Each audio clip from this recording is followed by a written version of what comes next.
balas dendam dan jalan gelap yang gak ada ujungnya. Tapi, apakah benar keputusan Guts untuk terus mengejar balas dendam itu benar?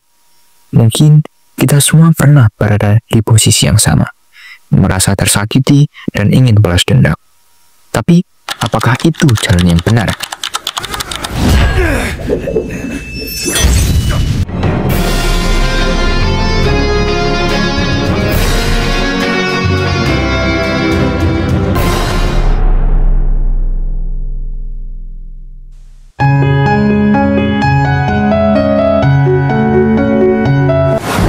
Guts, seorang pejuang yang dikenal bukan karena kebaikan hatinya, tapi karena dendamnya yang membara.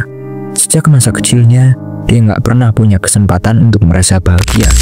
Semua yang dia kenal adalah perjuangan, dari satu pertempuran ke pertempuran yang lain. Pernahkah kalian merasa, dunia ini ada orang yang sangat mengecewakan kalian, sampai tidak ada jalan lain selain balas dendam? Guts merasakan hal tersebut saat bersama dengan Griffith, temannya yang sudah ia anggap sebagai saudara, mengkhianatinya.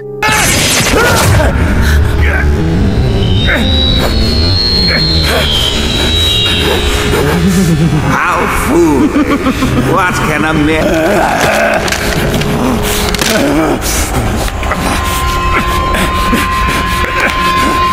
Tapi, apa yang terjadi setelah itu? Apakah balas dendam benar-benar bisa menentaskan luka batin kita, atau justru malah memperparahnya?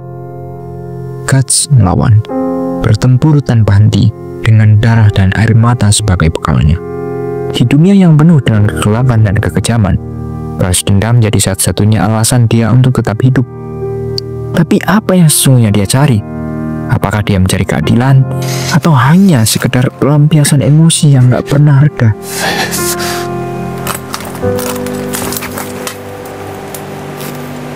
Disinilah filosofi masuk.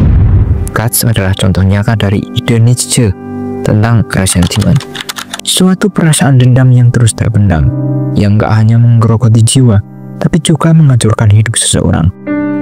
Nietzsche bilang bahwa orang yang terjebak dalam resentment adalah mereka yang terus-menerus merasa tersakiti dan gak bisa melupakan rasa sakit itu. Mereka gak bisa maju, mereka terus mengulang luka yang sama di dalam hati. Guts adalah gambaran klasik dari hal ini. Dia nggak pernah bisa move on dari masa lalunya. Setiap langkah demi langkah terhambat oleh bayang-bayang kekejaman yang ia alami.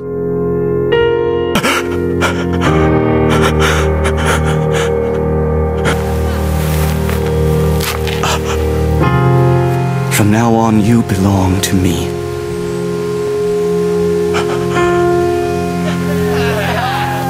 Tapi, apakah membalas segala yang kita alami dengan kebencian bisa membawa kita ke dalam kedamaian? Pikirkan lagi, ketika Guts mengejar Griffith, dia bukan hanya berhadapan dengan Griffith sebagai individu, tapi dengan dirinya sendiri. Apakah ada jalan keluar dari perasaan seperti itu? Filsuf Jean-Paul Sartre mengajarkan kita bahwa freedom itu bukan tentang melawan orang lain, tapi bagaimana kita mengendalikan diri kita sendiri. Kebebasan itu ada di dalam pilihan kita untuk melepaskan diri dari kebencian yang menahan kita. Di satu sisi, Guts adalah gambaran dari kebebasan yang terkunci. Pilihannya untuk melawan Griffith adalah hasil dari kebebasan untuk memilih, tapi kebebasan itu dipenuhi dengan beban yang berat.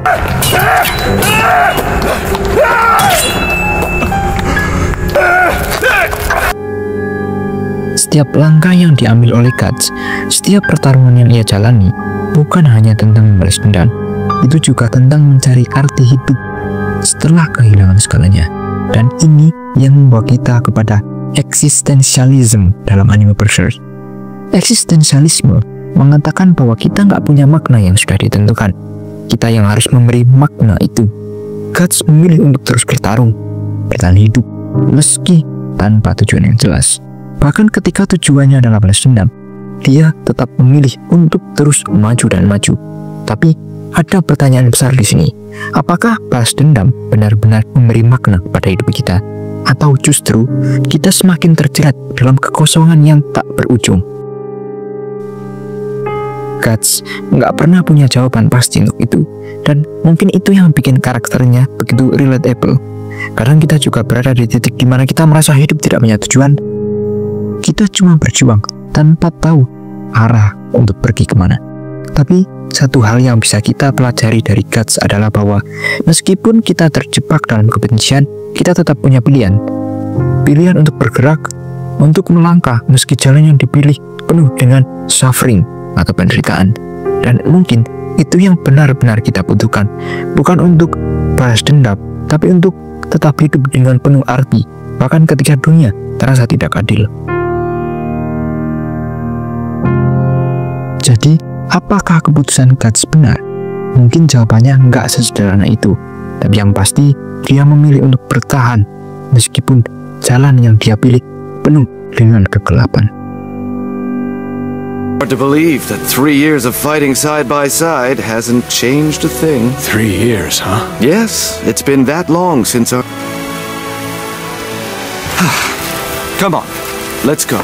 You're the reason we're celebrating.